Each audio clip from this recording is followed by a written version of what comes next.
Samajwadi party के कार्यालय के बाहर एक पोस्टर लगाया गया था जिसमें लिखा था कि जंगल राज है। इस जंगल राज शब्द का उपयोग किया गया है, इस पे क्या कहना है? समाजवादी पार्टी ने जो पोस्टर लगाया है जंगल राज तो सही लगाया है। भारतीय जनता पार्टी की सरकार में अन्याय, अत्याचार, भ्रष्टाचार सब कुछ हो रहा है। आप ये बताइए, बदायूं में पेट्रोलियम कॉरपोरेशन के जीएम और एजीएम को दिन दहाड़े गोली मार दी गई।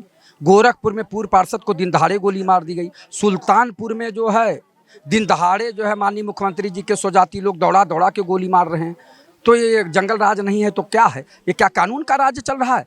हैं? यही अमृतकाल की सरकार है। भारतीय जनता पार्टी की सरकार में घोर अन्याय, अत्याचार, भ्रष्टाचार हो रहा। अभी ग्रीन कॉरिडोर का उद्घाटन हुआ और फूल सूखा नहीं। पोस्टर में लिखा था कि इसका हिसाब भी होगा, हिसाब भी होगा, इस शब्द का भी उपयोग किया गया है। नहीं तो जो भ्रष्टाचार हुआ है उसका तो कल ही खोलना पड़ेगा और जो भ्रष्टाचारी हैं उनकी संपत्ति जब्त करना चाहिए, उन्हें जेल भेजना चाहिए। आप ये बताइए, क्यों नहीं आप लोग अन्य देशों से जो है कानून देख कर लेते हैं कि एक देश में अगर प्रधानमंत्री भी गलती करता है तो उसे भी सजा मिलती है, वो भी जेल जाता है। बगल का देश अभी नेपाल में देखिए, प्रधानमंत्री जो बालन साहब बने और पूर्व प्रधानमंत्री ओली को जो अभी देखे जेल भेजे कि नहीं भेजे हैं। तो इस तरह का होना चाहिए। चीन में भ्रष्टाचार नहीं होता है और कहीं कहीं तो प्रधानमंत्रियों को भी फांसी की सजा दी गई है, तो अपने देश में क्यों नहीं है? जो गलत काम करे, जो भ्रष्टाचार करे, जो अत्याचार करे, जो अन्याय करे, तो उसके ऊपर कठोर कार्रवाई होना चाहिए। जब एक देश एक कानून है, जब एक देश एक संविधान है, तो वो लोग कैसे बच जाते हैं? लोग कहते हैं संविधान के नज़र में सब लोग बराबर हैं। तो आप ये बताइए, एक आम नागरिक के ऊपर तो बीजेपी सरकार कहती है कि जब समाजवादी पार्टी का राज था तब जंगल राज था, हमने जंगल राज खत्म कर दिया। जंगल राज नहीं दिखाई दे रहा है। आप बताइए, दिन दहाड़े गोली मारी जा रही, बहन बेटियों की इज्जत लूटी जा रही है भारतीय जनता पार्टी की सरकार में, और उसके बाद जंगल राज नहीं है, ये दिखाई नहीं दे रहा है। ये अमृतकाल चल रहा है, ये रामराज चल रहा है। अरे उससे बड़ा जंगल राज क्या है कि जो भगवान की उंगली पकड़ के लेके आ रहा है और उसके बाद जो है जाके उनका प्राण प्रतिष्ठा करा रहा, शंकराचार्य लोगों को दरकिनार कर दिया जा रहा। जो राजनीतिक व्यक्ति है वो साम दाम दंड भेद छल सब कुछ अपनाता है और वो राम जी को छोटा उंगली पकड़ के ले जा रहा है। और राम जी सबको लाए, लेकिन राम जी को भारतीय जनता पार्टी लेके आ रही है, आदरणीय नरेंद्र मोदी जी लेके आ रहे हैं। तो आप बताइए, ये जंगल राज नहीं तो और क्या है? ये सनातन धर्म का अपमान है। और यहाँ भारतीय जनता पार्टी की सरकार में घोर अन्याय, अत्याचार हो रहा, उत्पीड़न हो रहा। हम जनता करा रही है, बेबस है, परेशान है, अपनी आवाज़, अपनी तकलीफ भी नहीं बता पा रही है। और ये अमृतकाल चल रहा। माननीय योगी आदित्यनाथ जी संत महंत मुख्यमंत्री हैं और गोरक्षक पीठ के पीठाधीश्वर भी हैं और माननीय मुख्यमंत्री भी हैं। आज भी इनके शासनकाल में गाय की जो है हत्या हो रही है। तो कैसा ये राज चल रहा? ये जंगल राज नहीं तो और क्या है? आपके रहते हुए कैसे गाय काटी जा रही, कैसे गाय के मांस का व्यापार गाय काटा जा रहा है, तो उसका भी उन पे सजा हो रही है, उनको भी अपराधियों को सजा मिल रही है। भैया सजा? अरे योगी जी तो अपने आश्रम से निकलते हैं तो हिंसक जानवर भी शांत हो जाते हैं, और आप 9 साल से हैं और आज तक गाय काटी जा रही है। कैसा आपका शासन प्रशासन? क्या यही अमृतकाल है? गाय 2 है, इनको मालूम है नहीं। मिथुन गाय को काटा जा रहा है ना, जबरदस्ती जो है भक्ति ये लोग कर रहे हैं। हमारे योगी जी 2029 में प्रधानमंत्री बनने जा रहे हैं, इसलिए इनको लोग को इतनी तकलीफ हो रही है कि गोरखपुर से जाके प्रधानमंत्री दिल्ली कुर्सी तय करना आसान का काम नहीं है। एक समाजवादी पार्टी के बाहर, कार्यालय के बाहर एक पोस्टर लगाया गया था, उसमें अपराधों का जितना भी है कटिंग करके, पेपर कटिंग करके लगाया गया था। उसमें लिखा था जंगल राज है। क्या जंगल है? यूपी। अब 2012 के बाद क्या था तो वो तो आपको भी मालूम होगा। यही हजरतगंज में जो है इंस्पेक्टर को बोनेट में बांध करके आपके धर्मपाल मंत्री थे सपा की सरकार में, उनका लड़का लटका के ले गया था हजरतगंज कोतवाली तक। तो जंगल राज तब था कि अभी था। यही गोमती नगर पे दिन दिहाड़े गोली मार दी जाती थी। अब किसी की दम हो तो मार के दिखाए गोली। इनसे पूछते हैं, ये इतना छोटा बच्चा है, समाजवादी पार्टी का सपोर्टर भी है और एक गमछा लेकर भी खड़े हैं, तो इनसे पूछते हैं कि समाजवादी पार्टी का कितना सपोर्ट करते हैं? बिल्कुल सपोर्ट करता हूँ समाजवादी पार्टी का। और ये जो गुंडे बता रहे समाजवादी पार्टी में, सबसे ज्यादा गुंडे भारतीय जनता पार्टी में है। वाह, बिल्कुल। इनके जवाब दीजिए इनका बातों का। बोल रहे हैं कि भारतीय जनता पार्टी में सबसे ज्यादा गुंडे हैं। तो पहले गुंडे किसमें थे? बोलो, बताइए ब्रजेश सिंह कौन है? आप बताइए। वो गुंडे नहीं है। पहले किसमें थे? राजा भैया किसमें थे? राजा सिंह किसमें थे? तो कार्रवाई क्यों नहीं हो रही है? तो जब सब उसी में चले गए हैं तो जो है, चले आए ना, तो चले गए वो अपने बचने के लिए। वो अपने बचने के लिए उधर चले गए हैं और उनके ऊपर कार्रवाई होनी चाहिए, क्योंकि वो जो उनके ऊपर कितने मुकदमे हैं, पहले आप लिस्ट निकाल के लाइए, पहले आप लिस्ट निकाल के लाइए उनके ऊपर कितने मुकदमे हैं और उसके ऊपर कार्रवाई। योगी जी के ऊपर कितने मुकदमे हैं, योगी जी के ऊपर कितने मुकदमे हैं? योगी जी तो अपराध खत्म कर रहे हैं ना। 56 मुकदमे थे। सब मुकदमा वापस ले लिया कि नहीं ले लिया? सब कितने? अभी गूगल पे सर्च करिए, गूगल पे सर्च करिए, मैं दिखाऊं अभी? अगर निकल गया तो बताइए, आप सर्च करिए। हम क्यों सर्च करें? सुनो समाजवादी पार्टी कार्यालय के बाहर एक पोस्टर लगाया गया था जिसमें लिखा था जंगल राज स्टार्ट हो गया है। जंगल राज है यूपी में, जंगल सबसे ज्यादा जंगल राज इन्हीं की सरकार में भी देखा होगा। बलिया में आयुष यादव की घर में घुसकर हत्या हो गई, उस पर अभी तक कोई कार्रवाई नहीं हुई। तो सबसे ज्यादा जंगल है इन्हीं की सरकार में है। और यही जो इनके जो इनके स्वजातीय के योगी जी के, यही करते हैं सबसे ज्यादा जंगल राज। देखिए, जो समाजवादी पार्टी की आपने बात बताई है, तो विरासत में गद्दी मिल सकती, बुद्धि नहीं मिल सकती है। एक मिनट, विरासत में बुद्धि और गद्दी सब मिली है, तभी आज 37 सीट लेकर बैठे हैं हम लोग। और इनको जो है अभी 37 सीट लेकर बैठे हैं। इतना छोटा बच्चा आप बोल चुके, आप लोग जाओ तो नहीं। वो 27 में अवध से लेकर बुंदेलखंड तक सब चारों खाने चित कर देंगे। अभी आपने देखा होगा कि जो है अयोध्या हराया, बद्रीनाथ हराया, और इन लोगों को क्या चाहिए? सब तो हम लोग जीते हुए हैं। 27 में फिर से जीतने वाली। एक कचौड़ी एक समोसा, ढोंगी जी पर नहीं भरोसा। देखिए, अब हम किसी इतने बड़े संत पे बात नहीं उठा सकते। बाकी विरासत में गद्दी मिल गई है अखिलेश यादव जी को, बुद्धि नहीं मिली है। दूसरी चीज हम आपको बताते हैं, 27 समाजवादी होती तो भीख मांग कर नहीं खाते, फालतू ना बोला कर, ठीक? अरे गलत क्या कह रहे हैं? अरे तो गद्दी मिल गई है, बुद्धि नहीं है। बुद्धि बताया तो मैंने, वही तो मैंने जवाब इनको दिया कि बुद्धि जो है, मतलब बुद्धि मिली है तभी तो जो है हम लोग 37 सीट जीते हैं। इंडिया गठबंधन अभी टॉप पे, इनकी सरकार 33 सीट ली, हम लोग 37 सीट जीते हैं। इनको ये चीज पता होनी चाहिए। कह रहे हैं, बात सुनिए, कह रहे हैं कि हमारी सरकार 37 सीट लाई है। देखिए हमारी सरकारें जंगल राज नहीं, जंगल खत्म कर रही है। धीरे धीरे जंगल खत्म होते जा रहे हैं, शहर बसते जा रहे हैं। हमारे यहाँ ऑक्सीजन की धीरे धीरे कमी हो गई, बोतल में पानी हो गया। अब कुछ दिनों बाद सिलेंडर लगा के हवा लेनी पड़ेगी, क्योंकि नहीं बेटा, अभी ऑक्सीजन सिलेंडर की बात हो रही है, सिलेंडर मिलने लगा है, चिंता मत करो। क्योंकि हमारे यहाँ लोग भौतिक, जो सरकारें हैं धीरे धीरे हमको भौतिक सुख सुविधाओं का वशीभूत करती जा रही हैं और प्राकृतिक सुविधाओं से हम दूर होते जा रहे हैं। और धीरे धीरे पोजीशन ये आएगी कि आज बोतल में पानी है, कल इंजेक्शन में पानी देखेंगे आप। कह रहे हैं कल बोतल में पानी था, अब इंजेक्शन में पानी देखेंगे। एक बात बताओ, पोस्टर में लगा था, इसमें लिखा था कि सबका हिसाब होगा, इसका मतलब क्या है? देखिए, ये हिसाब जो इन्होंने जो कर्म करे हैं, उसका भुगतान भी तो यहीं पर करेंगे जी। जो वही मैं बता रहा हूँ। एक चीज बताओ जी, माननीय नेताजी जो थे, नेताजी के गुरु यानी नेताजी ने करहल में किस व्यक्ति के सानिध्य में नेता नगरी सीखी, जानकारी है आपको? बिल्कुल जानकारी है, बताइए जरा। अभय सिंह। अभय सिंह नहीं बेटा, नेताजी को नेताजी बनाने वाले करहल के नत्थू सिंह थे, उनके यहाँ जो है। और नेताजी के पिताजी का नाम मालूम है क्या था? आप ये बताइए। अरे यार, मैं सीखो। नेताजी के पिता का नाम सुगरपाल सिंह था। तो सीखो, जब किसी पार्टी से जुड़ो तो उसके विषय में पूरा विश्लेषण सीखो। नेताजी ने सुन लो बेटा, सीखो। बच्चा लड़खड़ाएगा, मैं जानता हूँ। सुनिए, आपकी उम्र तक मैं आपकी दुगनी नॉलेज ले लूंगा, ये भी मुझे पता है, ठीक है? अभी आप जितने आप यहाँ पर देखिए बेटा, नॉलेज लेने के लिए हमें विरोधी खेमे में घुस करके उसकी जानकारी लेनी पड़ती है। जानकारी मैं ले रहा हूँ, और कैसे जानकारी लूंगा? अच्छा ये बताओ, समाजवादी पार्टी का उद्गम किस पार्टी के विरोध में हुआ था? देखिए, मैं ये एक मिनट, मैं जो पूछ रहा हूँ उद्गम, आप ये बता रहे, एक मिनट, विकास हुआ भारतीय जनता पार्टी में? विकास हुए कि नहीं, ये बताइए। कह रहे हैं विकास नहीं। विकास यही हुआ जब मुजफ्फरनगर में मुसलमानों के घर जल रहे थे, तब सैफई में हीरो हीरोइन नाच रहे थे, प्रतापगढ़ में जियाउल शिव ये बताइए, गोरखपुर में कौन नाच रहा था?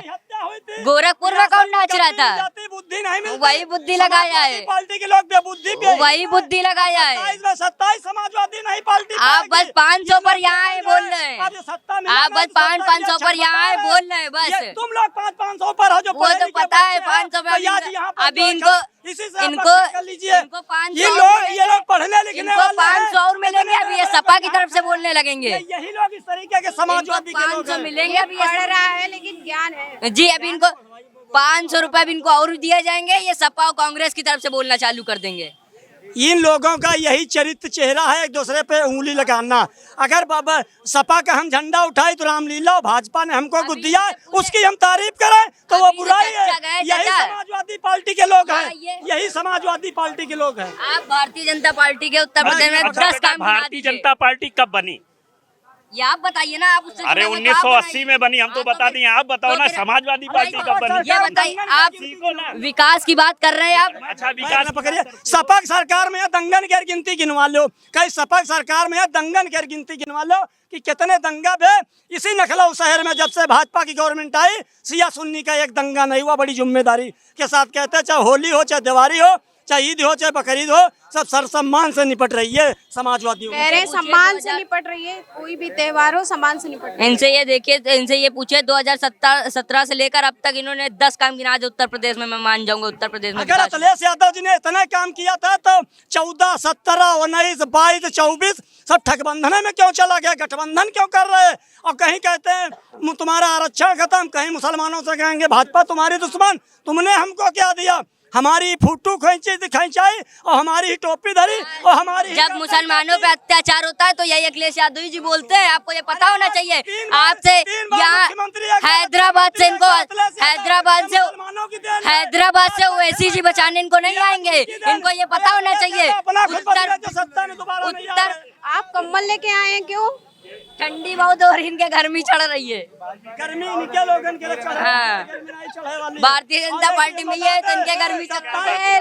कह रहे हैं कि भारतीय जनता पार्टी का 10 काम गिनवा दीजिए जो विकास के नाम पे। हम विकास नहीं करेंगे। बिना विकास के ही सरकार यहाँ पे दोबारा आ गई है।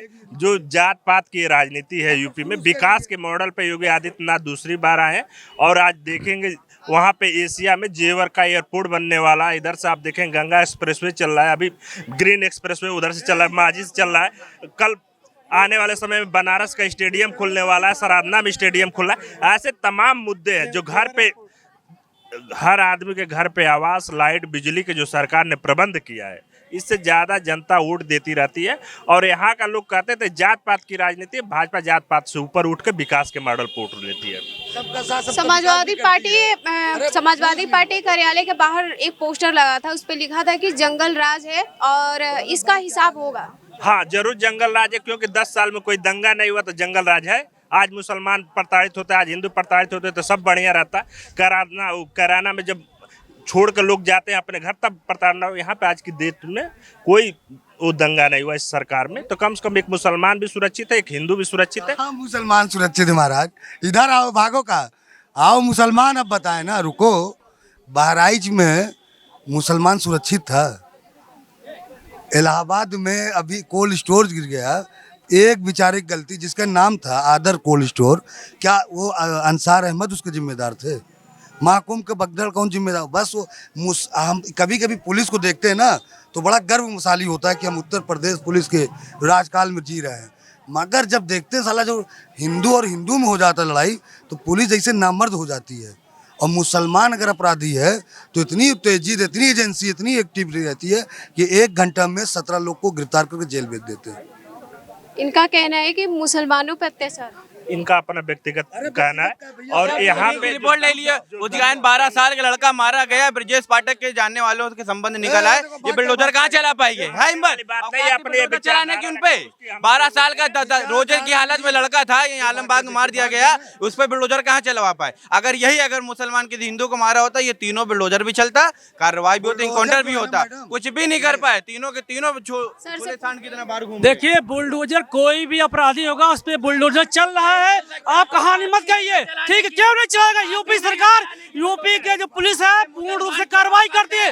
मुसलमान हो चाहे कोई भी हो उसके ऊपर कार्रवाई होती है। क्या ब्राह्मणों पर कार्रवाई नहीं होती है? क्या ठाकुरों पर कार्रवाई नहीं होती है? अब बाबर मुसलमान की बात करते हैं। यही इन्होंने जो है अयोध्या में भी 35-33 हजार लोगों का जो इन्होंने घर तोड़ा, राम मंदिर बनाने के बावजूद भी यही बुलडोजर चलाया, तभी जो है ये अयोध्या से एकदम साफ हो गए। मेरी बात सुनिए, मेरा घर अयोध्या से मात्र 50-70 किलोमीटर दूर है। अयोध्या में जो कांड हुआ, सुनिए, जो वहाँ पे घर बने हुए थे, जब किसी का विकास होता है, कहीं विकास होता है तो भाई रोड चौड़ी होगी। अरे सुनिए भाई साहब, अभी बात, जब मान लीजिए मेरा घर है वहाँ पे और मैं 50,000 रुपए महीने में कमा रहा हूँ, एग्जाम्पल दे रहा हूँ, अगर वो तोड़ दिया जाएगा तो मैं विरोध नहीं करूंगा। मैं इसलिए लोगों ने वहाँ पे विरोध करके मोदी का वहाँ के जो सांसद थे उनको हराया गया, ठीक है, विधायक थे जो सांसद थे।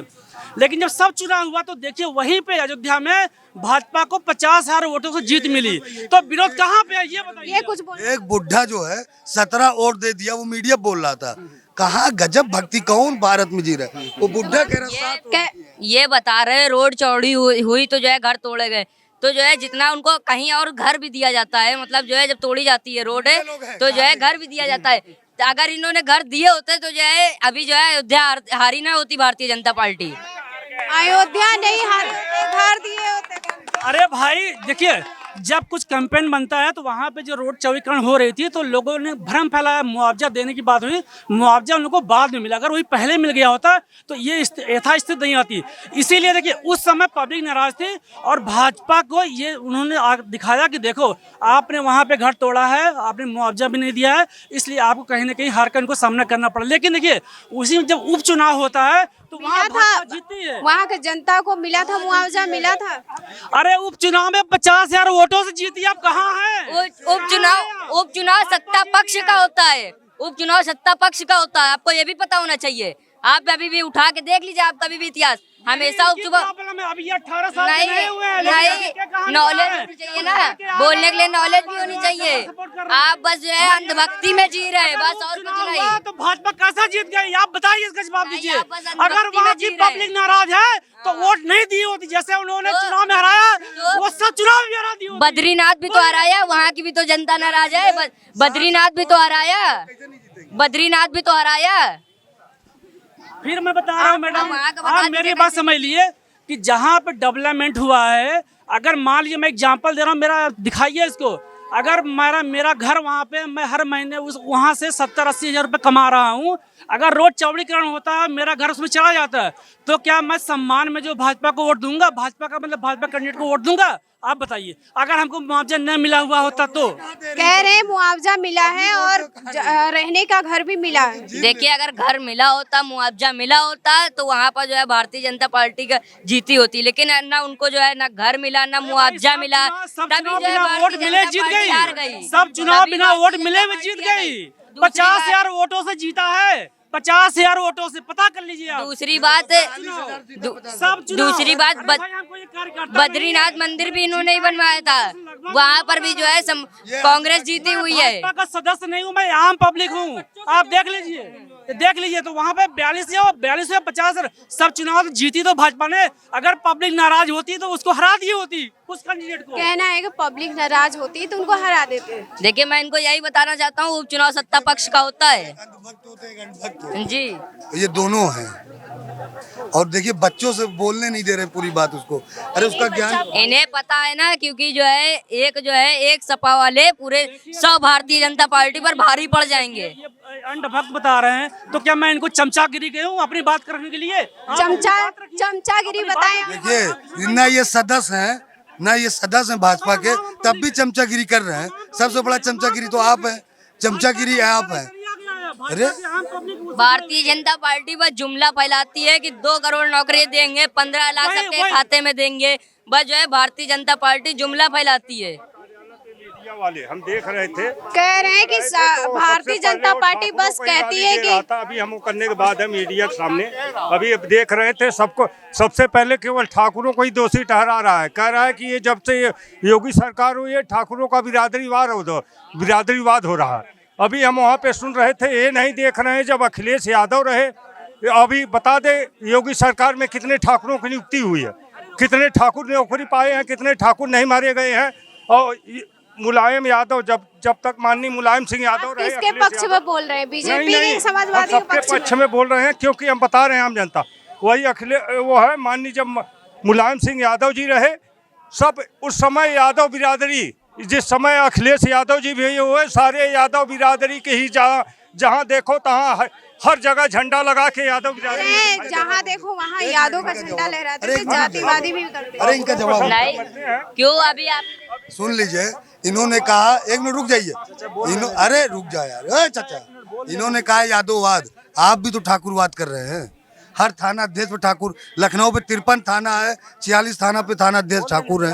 तो यार जब वो अच्छे नहीं किए थे, ये दावा कर रहे हैं कि जब अखिलेश यादव का राज था तब भी यादव सरकार आगे इनको चिन्हित करके इनको जेल भिजवाएंगे हम, चिन्हित करके। कह रहे हैं चिन्हित करके। अभी अखिलेश यादव क्या है भैया, हमारे अखिलेश यादव जी की सरकार आएगी क्या है? सरकार तो अभी देखो हो सकता है कि सत्ता परिवर्तन होने दीजिए, ये जो अंगौछा है लाल हो जाएगा, लाल हो जाएगा बिल्कुल। हमारे सबके हम किसी ये डिबेट में, अगर बीजेपी की सरकार आएगी तो तुम्हारा ये गमछा ऑरेंज हो जाएगा। बिल्कुल, मेरा अभी भी बीजेपी की सरकार है, अभी भी ये गमछा लाल है, और सपा की सरकार रहेगी तब भी ये लाल रहेगा, नहीं रहेगी तब भी ये लाल रहेगा। हम सब किसी के दम पे नहीं है, सरकार हमारे दम पे है। चाहे जो भी पार्टियां सरकार रही हो, चाहे सपा रही हो, चाहे बसपा रही हो, कभी कोई ठाकुर झुकने नहीं गया है। चाहे हम क्षत्रिय वंश से हैं, इसलिए हम कभी नहीं झुकने। हम कह रहे हैं कभी ठाकुर कोई झुकने नहीं। इधर आइए, हम गिना रहे हैं आपको, इधर आइए। हमारी पार्टी में अरविंद सिंह गोप कौन है बताइए? रुक जाइए, इधर आइए, आप लोग बता रहे हैं। धनंजय सिंह पैर छू लिए, ब्रजेश सिंह पैर छू लिए, ब्रजभूषण सिंह सुनिए पैर छू लिए। अब सुनो यार जी, अरविंद सिंह गोप ठाकुर नहीं है क्या? इनसे पूछिए। अरे रुक जा यार थोड़ा। राजा भैया पैर छू लिए। राजा भैया कितने ठाकुर हैं? टिकट दिए भैया, भैया जो इस पार्टी को टिकट मिला होगा वही, जिस पार्टी को टिकट मिला होगा। आपको गद्दार बता रहे हैं, आपको गद्दार बता रहे हैं। हमारे सबके लिए भैया हम सब सहयोग करेंगे। हमारी भैया राजा भैया की पार्टी नहीं थी, योगी जी को भैया मुख्यमंत्री बनाएंगे, और मुख्यमंत्री है, मुख्यमंत्री फिर से बनाएंगे। ये भी कह रहे राजा भैया को नहीं थी, योगी से गांजा पीते हैं 3:30 बजे गांजा। 2027 साहब बोल रहे हैं कि योगी जी को मुख्यमंत्री बनाएंगे, लेकिन भारतीय जनता पार्टी खुद नहीं बनाना चाह रही है। भारतीय जनता पार्टी के लोग ही खुद मुख्यमंत्री उनको नहीं बनाना चाह रहे हैं। आप ये कह रहे हैं कि सबसे ज़्यादा क्षत्रिय समाज ने समर्थन किया, तो ब्राह्मण समाज अलग सम्मेलन क्यों कर रहा है? ब्राह्मणों का क्वेश्चन क्यों बुकलेट में आ रहा है? ब्राह्मणों को क्यों टारगेट किया जा रहा है? ये भारतीय जनता पार्टी सरकार कह रहे हैं ब्राह्मणों को टारगेट किया जा रहा है। कहाँ पर? भारतीय जनता पार्टी सरकार बनाने की नहीं चाह रही है, भारतीय जनता पार्टी के लोग ही नहीं चाहते कि योगी जी सीएम। अब देखो, ब्राह्मणों का तो भाई शोषण हुआ है, उत्पीड़न हुआ है। अभी नेता ब्रजभूषण सिंह का एक बयान आपने देखा, उन्होंने कहा मुसलमान और सवर्ण देश का खलनायक है। तो भारतीय जनता पार्टी के लोग मुसलमानों को और सवर्ण समाज को खलनायक के दृश्य देखने काम कर रहे हैं। इसके लिए 27 में को खामियाजा भुगतना पड़ेगा। इनको टिकट देगी, हम बहुत अच्छे मुसलमान के लिए हैं। रुक जाइए एक मिनट, चुप सुनिए, मुझे टिकट नहीं चाहिए, मेरे पास दारू पिलाने पैसा नहीं है जनता को, मेरे पास दारू पिलाने पैसा नहीं जनता को। जनता दारू पीती है तब वोट देती है। ऐसे पैसा बांटो, वोट ले लो, और जब पैसा नहीं रहेगा तो आपको वोट नहीं मिलेगा। सभा बना दे इनको। ये ठीक है, हाँ वो ठीक है। हिंदू मुसलमान को एकता लेके ये भाईचारा जो है, ये कौन है? लल्लन यादव। चुप रहो। चलिए, तो समाजवादी पार्टी के कार्यकर्ता देख रहे हैं किस तरह से अपने अपने पक्ष रखे हैं। फिलहाल देखना है कि बीजेपी सरकार की क्या प्रतिक्रिया है। तो खबरों के लिए हमारे साथ जुड़े रहिए। कैमरामैन गोविंद के साथ मैं सुप्रिया पासवान, इंडिया वॉच लखनऊ।